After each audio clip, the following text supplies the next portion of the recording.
Hello rise good morning की खबर आपनालोকৰ আৰু ৰাতিপুৱা মোৰ এক স্বভাৱত পৰিণত হৈ গৈছে ৰাইজ মানে কি আৰু এয়া ফুলবোৰ চোৱা কত কি ফুল ফুলিছে আৰু ৰাতিপুৱা উঠি কেনে ফুলবিলাক এনেকৈ ফুলি থকা দেখিলে মনটো ইমান শান্তি লাগি যায় আপোনালোকৰ হয় নেকি এনেকুৱা কমেন্ট এটা কৰি জনাব দে মানে ৰাতিপুৱা ফুলখিনি দেখা পালে ফুলি থকা শান্তি লাগি যায় মনত আৰু যেহেতু আমি অসমীয়া ভতুৱা মানুহ গতিকে ভাতি খাই যাওঁ দিনটোৰ নামত ওলাই যাওঁ যিহেতু আৰু ইয়াত ধুনীয়াকৈ খাই লৈ মই ডিউটিলৈ যাব ওলাইছোঁ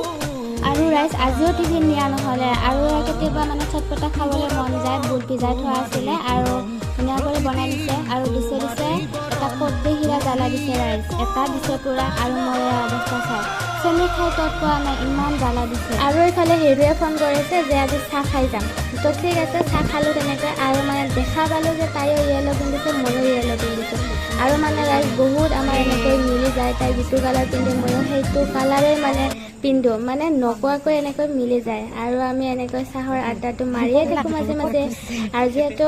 মানে দিনটো ক্লাছ কৰি কেনে অলপ মূৰ বিষায় তো গাখীৰ চাহ আৰু পকৰি এনেকৈ খাব পালে অলপ মূৰটো ভাল লাগি যায় আৰু তো মাজে মাজে আমাৰ এই আড্ডাটো চলিয়ে থাকে পকৰি আৰু ইয়াত চব আৰু মোৰ আজিৰ দিনটোৰ কাৰ্যসূচী ইয়াতে সমাপ্ত আৰু আজিলৈ ৰাইজ বাই বাই দেই।